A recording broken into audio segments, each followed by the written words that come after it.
సుఫలం దివ్య దేశ దర్శనముననే భవ్యధామమందుట సుభగం చోళనాడు సీమలలోన చక్రధరుని సేవయ సుఫలం దివ్య దేశ దర్శనముననే భవ్యధామమందుట శుభగం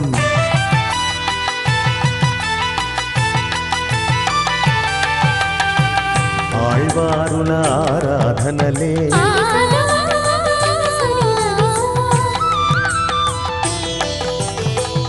ఆళ్వారుల ఆరాధనలే ఆకృతి ధరించి వెలసే పరతత్వమునే సాయించే సురలోకమునే తలపించే చూలనాడు సీమలలోన చక్రధరుని సేవయ సుఫలం దివ్య దేశ దర్శనముననే భవ్యధామమందుట శుభగం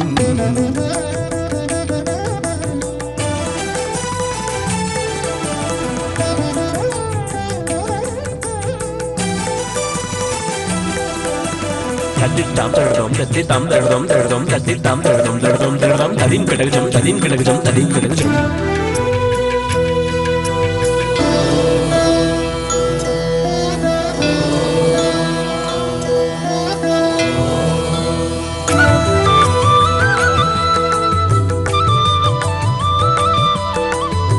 శ్రీరంగని గాథల మధురం శ్రీ విభూతి గానమే శుభదం శ్రీరంగని గాథల మధురం శ్రీ విభూతి గానమే శుభదం అప్రాకృతాక్షర రూపం అనంతుని లీలా విభవం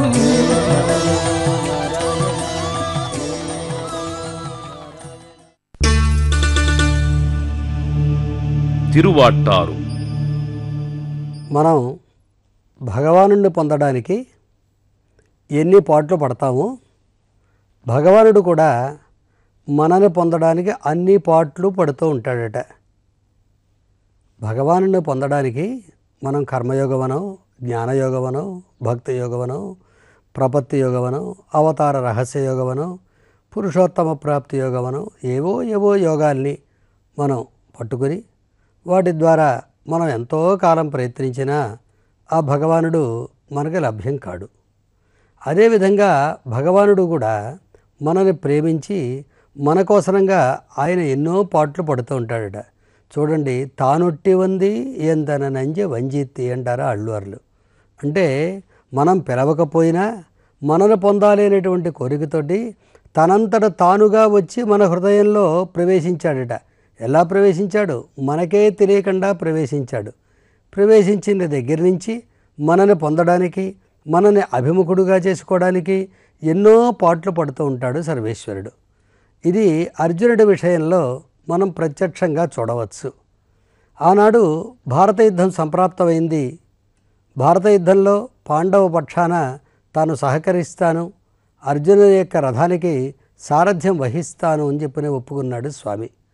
ఒప్పుకున్నవాడు సారథ్యం చేయడం ఒకటేనా? ఆనాడు అర్జునుడికి సారథ్యం చేస్తాను అని స్వామి ఒప్పుకున్నాడు. అటు కౌరవపక్షానికి వెడితే శల్యమహాశయుణ్ణి కర్ణుడికి సారథ్యం చేయమంటే నేను సారథ్యం చేసేంత తక్కువవాడిగా కనిపిస్తున్నానని నీకు అని అడుగుతాడు దుర్యోధనుణ్ణి. అంటే సారథ్యం చేయడం ఒక చాలా తక్కువతనంగా భావించేటువంటి ఆ సమయంలోనే స్వామి తన గొప్పతనాన్నంతా కూడా దాచిపెట్టుకుని అర్జునుణ్ణి తనకి స్వాధీనం చేసుకోవడానికి అనుకూలంగా అర్జునుని యొక్క రథానికి సారథ్యం వహించాడు.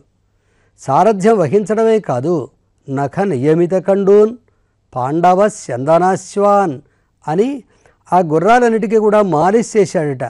ఆ మాలిష్ చేసేటప్పుడు చేతిలో ఉండేటువంటి ఆ కవచీకర్రని తలలోపల పెట్టుకుని తలకి ఉండేటువంటి ఆ తలపాగా లోపల దాన్ని దాచి ఆ విధంగా ఆయనకు ఉండేటువంటి ఆ కళ్ళాలు రెండింటినీ కూడా చక్కగా నోటితోటి పట్టుకుని ఆ గుర్రాల్ని చేతితోటి దువ్వి వాటినన్నిటికీ కూడా మాలిష్ చేస్తూ ఉన్నాడట స్వామి.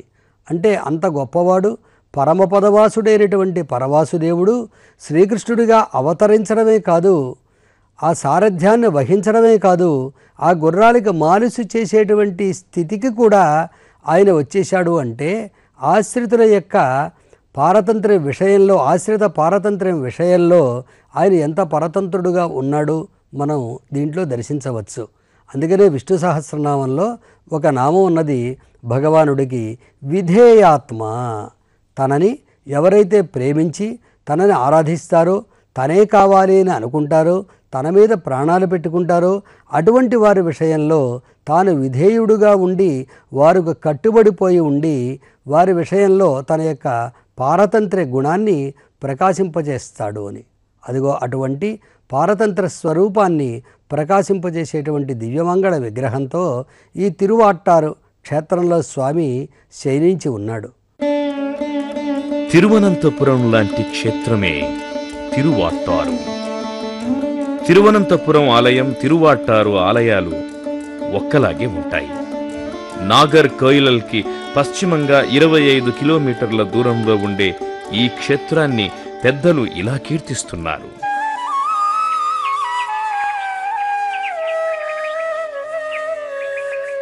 శ్రీవాటార్పురే భుజంగ శయనః శ్రీరామతీర్థాంచితే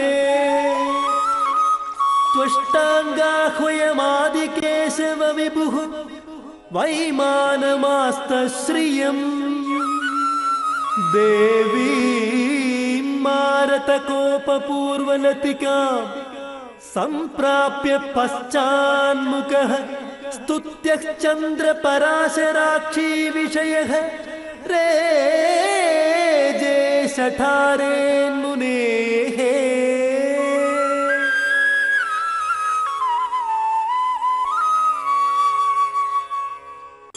ఈ క్షేత్రంలో దర్శనమిస్తున్న స్వామికి ఆదికేశవుడని పేరు. అమ్మవారు మరకతవల్లి. శ్రీరామతీర్థ సమీపంలో అష్టాంగ విమానంలో ఆదిశేషుల మీద పశ్చిమముఖంగా శయనించి ఉంటారు స్వామి. తిరువనంతపురంలో తూర్పుముఖంగా శయనం, ఇక్కడ పశ్చిమముఖ శయనం. స్వామి పడమర ముఖంగా ఉన్న మనం ఆలయంలోకి ప్రవేశించేది తూర్పుముఖంగానే. ఊరు చుట్టూ 2 నదీ ప్రవాహాలు ఉండడం చేత ఈ క్షేత్రానికి తిరువాట్టారు అనే పేరొచ్చిందట. నమ్మాళ్వార్లచే వళం మీకు నది అంటే మిక్కిలి సంపన్నమైన దేశం అని ప్రస్తుతింపబడిన ఈ క్షేత్రం ఈనాడు కనీస వసతులు కూడా లేని కుగ్రామం. అయినా స్వామి వైభవానికి ఎలాంటి లోటు లేదు. తిరువనంతపురం పద్మనాభస్వామివారు వీరికి తమ్ములని ఇక్కడి వారి అభిప్రాయం. సన్నిధి కూడా తిరువనంతపురం ఆలయంలానే ఉంటుంది. అక్కడిలాగే స్వామి చాలా పెద్ద మూర్తి. అసలు చెప్పాలంటే తిరువనంతపురం మూర్తి కంటే పెద్ద మూర్తి కావడం చేత 3 ద్వారాలలోనే దర్శనముంటుంది. పాదాల వద్ద శివలింగం ఉంటుంది. నాభిస్థానంలో నిలువెత్తు శ్రీదేవి భూదేవి విగ్రహాలు దర్శనమిస్తాయి. గర్భాలయానికి ముందు ఉండే మండపానికి ఉదయ మార్తాండ మండపం అని పేరు. ఈ మండపంలో వేణుగోపాలుడు, చతుర్ముఖుడు, నమ్మాళ్వార్లు మొదలైన వారి విగ్రహాలు సుమారు 6 అడుగులవి మనకు దర్శనమిస్తాయి. తిరువనంతపురంలో వలెనే 3 ద్వారాలలో దర్శనం. మొదటి ద్వారంలో ముఖపద్మం, 2వ ద్వారంలో నాభి, 3వ ద్వారంలో శ్రీవారి పాదాలు దర్శనమిస్తాయి. ఒకప్పుడు బ్రహ్మగారు ఈ తిరువాట్టారు ప్రాంతంలో యజ్ఞాన్ని తలపెట్టారు. కాని ఆ విషయం తన దేవేరి సరస్వతీదేవికి చెప్పలేదు.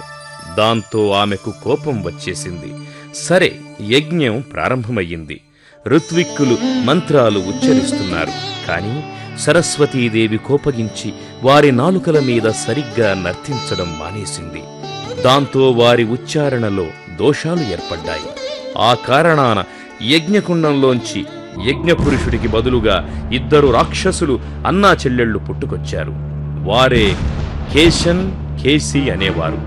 సరే, ఇలా పుట్టిన వారిద్దరూ లోకాలను పీడించసాగారు. యజ్ఞకుండంలోంచి పుట్టిన కారణాన వారిని ఎవ్వరూ సంహరించలేకపోతున్నారు. ఇక ఇది పని కాదని విధాత శ్రీమన్నారాయణుణ్ణి ప్రార్థించాడు. స్వామి ప్రత్యక్షమై కేశన్ అనే రాక్షసునితో 7 దినాలు యుద్ధం చేశాడు. కాని కేశన్ మాత్రం చావలేదు. దాంతో స్వామికి కోపం వచ్చి మహేంద్రగిరి మీద నుంచి ఆ రక్కసుని పైకి ఎత్తి పడేశాడు. అంతేకాదు, వాడి గుండెలు పగిలేలా పాంచజన్యాన్ని పూరించాడు. ఆ ధ్వనికి నేలపై పడినవాడు వెంటనే లేవలేకపోయాడు. ఇది గమనించిన ఆదిశేషుడు లేవబోతున్న ఆ రాక్షసుని తన శరీరంతో చుట్టేశాడు. స్వామి ఆదిశేషునిపై పవళించాడు. దాంతో ఆ రాక్షసుడు మరి లేవలేక అణగిపోయి పడి ఉన్నాడట. ఇలా అన్న అణగారిపోవడం చూచిన కేసి ఆగ్రహించింది. కోడై అనే తన స్నేహితురాలితో కలిసి 2 నదులుగా మారి ఆ ప్రాంతాన్ని ముంచివేయబోయింది. వెంటనే భూదేవి స్వామి వేంచేసియున్న ఆ స్థలాన్ని పైకి ఎత్తివేసింది. నేటికీ సన్నిధి ప్రాంతం ఎత్తుగానే ఉంటుంది. స్వామి కేసి చేసిన పనికి కోపించి నదీ రూపంతోనే ఉండి ముందుకే ప్రవహించండి అని శపించాడు. ఆ కారణాన ఆ 2 నదులు ఈ ప్రాంతాన్ని చుట్టి ముందుకు ప్రవహిస్తున్నాయి. ఇలా కేసి పడిన చోటే తిరువాట్టారుగా ప్రసిద్ధి చెందినది. ఇక్కడ ప్రత్యక్షమైన స్వామికి ఆదికేశవుడు అని పేరు. ఆ తరువాత కాలంలో చంద్రుడు, పరాశరుడు స్వామిని సేవించి తమ అభీష్ట సిద్ధిని పొందారు.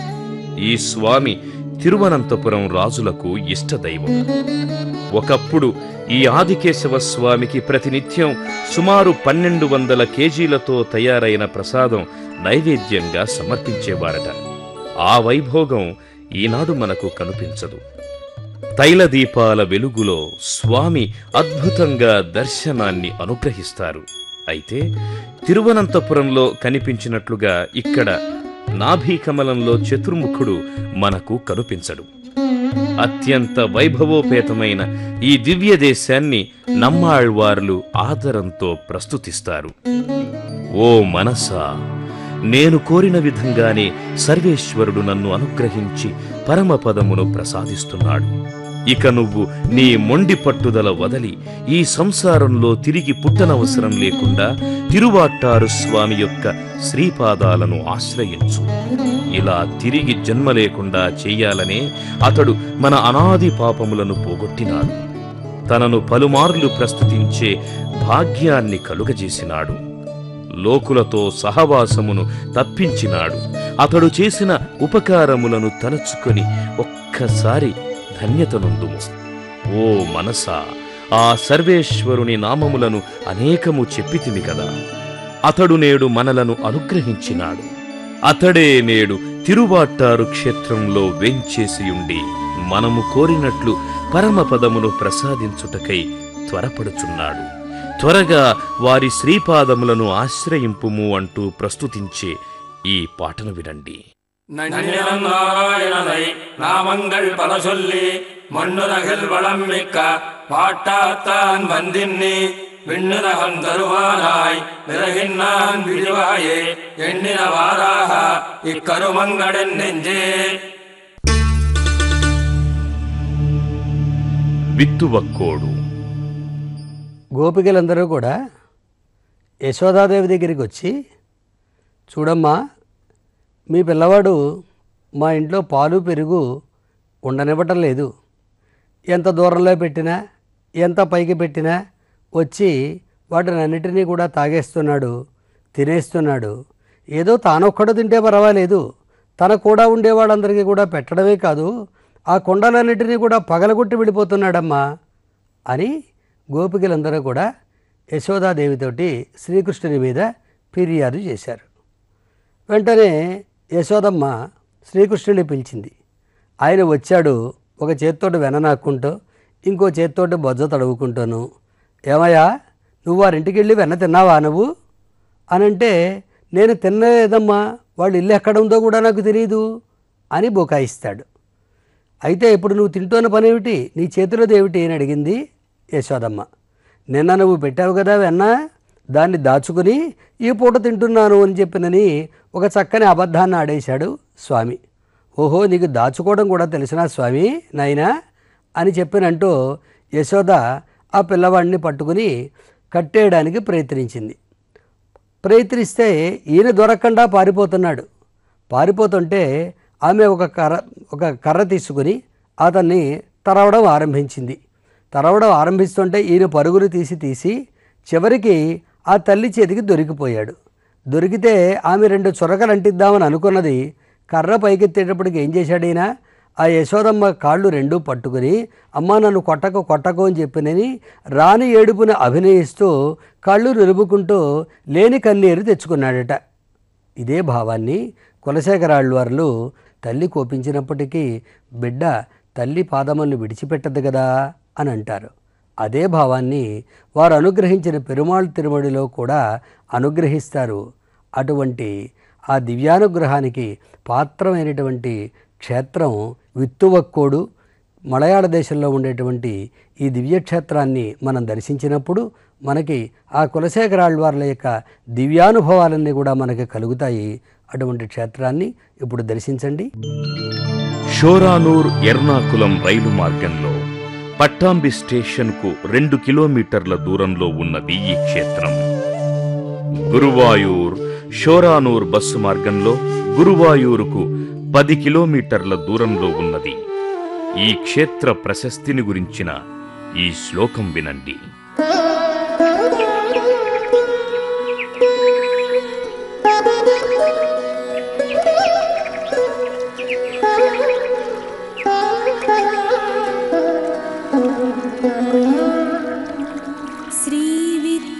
శ్రీవిత్తువక్కోడుపురే చక్రతీర్థయుతే శ్రితః ఉయ్యవంద ప్రభుర్దేవి విత్తువక్కోడవల్లికా తత్వకాంచన వైమానే దక్షిణ సోడగేశయః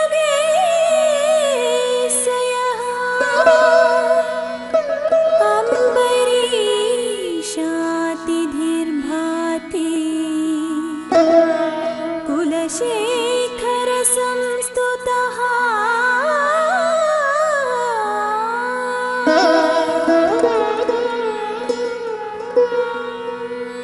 ఈ క్షేత్ర స్వామికి ఉయ్యవంద పెరుమాళ్ అని పేరు. అంటే మనని తరింపజేసే స్వామి అని అర్థం. అమ్మవారు విత్తువక్కోడు వల్లితాయార్ చక్రతీర్థ సమీపంలో తత్వకాంచన విమానంలో దక్షిణముఖంగా భుజంగ శయనుడుగా దర్శనమిచ్చే ఈ స్వామి అంబరీషునకు ప్రత్యక్షం. కులశేఖరాళ్వార్లు కీర్తించినది ఈ దివ్యదేశం. ఈ క్షేత్రాన్ని తిరువిచ్చుక్కోడు, తిరువంజిక్కోడు అని పిలుస్తారు. పెరుమాళ్ల కోవెలను కూడా అంజిమూర్తి కోయిల్ అంటే 5 మూర్తులున్న కోవెల అని అంటారు. ఈ క్షేత్రగాథను వినండి. మహాభారత యుద్ధం పూర్తయింది. యుద్ధంలో ఎందరో ఆప్తులు, బంధువులు, గురువులు మరణించడం పాండవులకు చాలా మనోవ్యధను కలిగించింది. వారు ఆ మనోవ్యధను పోగొట్టుకోవడానికి తీర్థయాత్రలు చేయడం ప్రారంభించారు. ఆ క్రమంలో వారు తిరువంజిక్కోడు వచ్చారు. ఇక్కడి స్థల తీర్థ విశేషాలు తెలుసుకోగోరితే అక్కడి పెద్దలు ఇలా చెప్పసాగారు. పూర్వం అంబరీషుడనే రాజుండేవాడు. అతడు ధర్మాత్ముడు, ధర్మబద్ధంగా రాజ్యపాలన చేసేవాడు కనుక అతని రాజ్యంలో ఏ విధమైన ఈతిబాధలు ఉండేవి కావు. కాని అతణ్ణి ఒకే ఒక కోరిక చాలా బాధిస్తుండేది. అతడికి సంతానం లేదు. తన తరువాత ఈ రాజ్యాన్ని ధర్మబద్ధంగా పాలించేవారెవరు అనేది అతని ముందున్న ప్రశ్న. ఈ కారణంగా అతడు అరణ్యాలకు పోయి శ్రీహరిని గూర్చి తపస్సు చేయడం ప్రారంభించాడు. కొంతకాలానికి అతని తపస్సు ఫలించింది. శ్రీహరి అంబరీషుని తపస్సును, శ్రద్ధను పరీక్షించాలనుకున్నాడు. వెంటనే ఇంద్రుని రూపంలో ప్రత్యక్షమై కావలసిన వరాన్ని కోరుకోమన్నాడు. అంబరీషుడు కనులు తెరచి చూశాడు. తన ఎదుటనున్నది శ్రీహరి కాదు, ఇంద్రుడు. వెంటనే ఇంద్రునితో అన్నాడు కదా, నీ వరాలతో నాకు అవసరం లేదు, నాకు కావలసినవాడు శ్రీమన్నారాయణుడు అని వెంటనే తిరిగి ధ్యానంలోకి వెళ్ళిపోయాడు. అంబరీషుని నిశ్చల భక్తికి మెచ్చిన శ్రీమన్నారాయణుడు ప్రత్యక్షమైనాడు. అంబరీషుడు స్వామిని స్తోత్రం చేసి తన కోరికను తెలియచేశాడు. మధుసూదనుడు రాజు కోరికను విని, త్వరలోనే నీకొక కుమార్తె జన్మిస్తుంది, ఆ తరువాత పుత్రకామేష్టి యాగం చేయి, దాని ఫలితంగా నీకు 2 కుమారులు జన్మిస్తారు అని వరం ఇచ్చాడు. శ్రీహరి చెప్పినట్లే అతనికి ఒక కుమార్తె జన్మించింది. ఆమెకు కుమారి అని పేరు పెట్టి శ్రీహరికే ఇచ్చి వివాహం చేశాడు. ఆ తరువాత పుత్రకామేష్టి యాగాన్ని చేసి 2 కుమారులను పొందాడు. ఆ తరువాత విరక్తుడై అడవులకు పోయి తపస్సు చేసి పరమపదాన్ని పొందాడు. ఇది ఈ క్షేత్ర గాథ అంటూ విరమించారు పెద్దలు. ఈ గాథను విన్న ధర్మరాజు మహర్షులను ఇలా ప్రశ్నించాడు: మహానుభావులారా, సాధారణంగా ఆలయాల్లో ఒకే ధ్రువమూర్తి ఉంటాడు కదా, ఇక్కడ 4 మూర్తులున్న కారణం ఏమిటి అని. ఆ మాట విని పరమర్షులు ఇలా చెప్పారు: రాజా, నీవన్నది నిజమే, కాని అంబరీషుడు వ్యూహ వాసుదేవుని దర్శించాలనుకున్నాడు.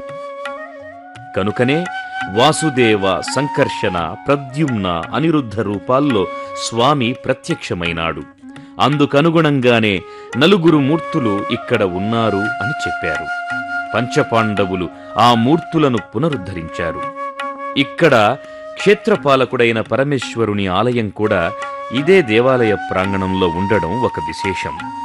సర్వరక్షకుడు శ్రీమన్నారాయణుడు. అతడే మన తప్పులను లెక్కించి శిక్షించి దుఃఖాన్ని కలిగిస్తాడు. అలా కలిగించడం మన క్షేమం కోసమే. కష్టాన్ని కలిగించాడు కదా అని అతణ్ణి విడిచిపెట్టరాదు.